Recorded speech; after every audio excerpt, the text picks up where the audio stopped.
ನಮಸ್ಕಾರ. ನನ್ನೆಲ್ಲ ಪ್ರೀತಿಯ ಸ್ನೇಹಿತರಿಗೆ ಭಾನುವಾರದ ಶುಭಾಶಯಗಳು. ಭಾನುವಾರ ನಮಗೆ ಸ್ಪೆಷಲ್ ಏನಂದರೆ ಈ ಥರ ಟ್ರೆಕ್ಕಿಂಗ್ ಹೋಗೋದು. ನಾನು ನನ್ನ ಸ್ನೇಹಿತರು ಆದಿ ಅಂತೇಳಿ ನನ್ನ ಗೆಳೆಯ ಮತ್ತು ನಮ್ಮ ಅಳಿಯ ನಾವು ಹೊರಟ್ವಿ ಟ್ರೆಕ್ಕಿಂಗ್ ಹೋಗೋಣ ಅಂತೇಳಿ. ಇವತ್ತಿನ ಟಾರ್ಗೆಟ್ ಇದ್ದಿದ್ದು ನಮ್ಮದು ದವಳಪ್ಪನ ಬೆಟ್ಟದ ಆಸಬಂಡೆಗೆ ಹೋಗಬೇಕು ಅಂತ ಅಂದ್ಕೊಂಡ್ವಿ. ತುಂಬ ಸಾದರೆ ಮುಳ್ಳುಗಳು ಗಿಡಗಳು ಬೆಳೆದಿದ್ದು ಅವನ್ನೆಲ್ಲ ಕ್ಲೀನ್ ಮಾಡ್ಕೊಂಡು ಅಂತೂ ಇಂತೂ ನಾವು ಈ ಜಾಗಕ್ಕೆ ತಲುಪಿದ್ವಿ. ನೋಡಿ, ಇದೇ ದವಳಪ್ಪನ ಬೆಟ್ಟ. ಅಲ್ಲಿ ಕಾಣಿಸ್ತಿರೋ ದವಳಪ್ಪನ ಬೆಟ್ಟ, ಅದು ಎದುರುಗಡೆ ಕಾಣಿಸ್ತಿರೋ ಚಂದ್ರವಳ್ಳಿ. ತುಂಬ ಅದ್ಭುತವಾದ ಜಾಗ. ಬೆಳಗ್ಗೆ ನೇಚರ್ ಜೊತೆ ತುಂಬ ಚೆನ್ನಾಗಿ ಎಂಜಾಯ್ ಮಾಡಿದ್ವಿ ನಾವೆಲ್ಲರೂ. ಸೊ ಹೋಗ್ತಾ ಗೊತ್ತಲ್ಲ, ಹಾಗೆಯೇ ಒಂದು ದಾಳಿಂಬೆ ಹಣ್ಣು ತೊಗೊಂಡೋಗಿದ್ವಿ, ಒಂದು 4-5 ದಾಳಿಂಬೆ ಹಣ್ಣುಗಳು ಮತ್ತು ಡ್ರೈ ಫ್ರೂಟ್ಸ್ ತೊಗೊಂಡೋಗಿದ್ವಿ.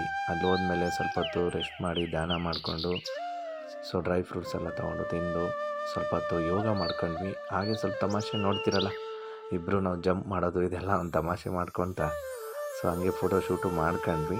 ಮಾಡ್ಕೊಂಡಾದ್ಮೇಲೆ ದಾಳಿಂಬೆ ಹಣ್ಣು ಇತ್ತಲ್ಲ, ನವಿಲ್ಗರಿ ಒಂದು ಸಿಕ್ತು. ಅಲ್ಲೇ ದಾಳಿಂಬೆ ಹಣ್ಣಿತ್ತು, ದಾಳಿಂಬೆ ಹಣ್ಣೆಲ್ಲ ಹಚ್ಕೊಂಡು ದಾಳಿಂಬೆ ಹಣ್ಣು ತಿಂದು ಅಲ್ಲಿಯೇ ಸಿಕ್ಕ ಈ ಪಕ್ಷಿ ಗೂಡು ಸಿಕ್ತು. ಧನ್ಯವಾದಗಳು ಸ್ನೇಹಿತರೆ. ಪರಿಸರ ಪ್ರೇಮಿ ಪಾಟೀಲ್. ನೋಡಿದ್ರಲ್ಲ ಸ್ನೇಹಿತರೆ, ಮೊಸಳೆ ಹೇಗೆ ಮಾಡ್ಕೊಂಡಿದೆ. ಇದು ನಾವು ಹೋಗ್ತಾ ನಮಗೆ ದಾರಿಲಿ ಸಿಕ್ಕಂಥ ಟ್ರೆಕ್ಕಿಂಗ್ ಹೋದಾಗ ಹೆಬ್ಬಾವು ಅನಿಸುತ್ತೆ, ಏನೋ ತಿಂದ್ಬಿಟ್ಟಿತ್ತು ಸಿಕ್ಕಾಬಡ. ಆರಾಮ ಮಲ್ಕೊಂಡಿದೆ ನೋಡ್ರಿ ಹೆಬ್ಬಾವು. ಏನು ಸೈಜ್ ಇತ್ತು ಅಂದರೆ ಸಿಕ್ಕಾಬಡೆ ಸೈಜ್ ಇತ್ತು.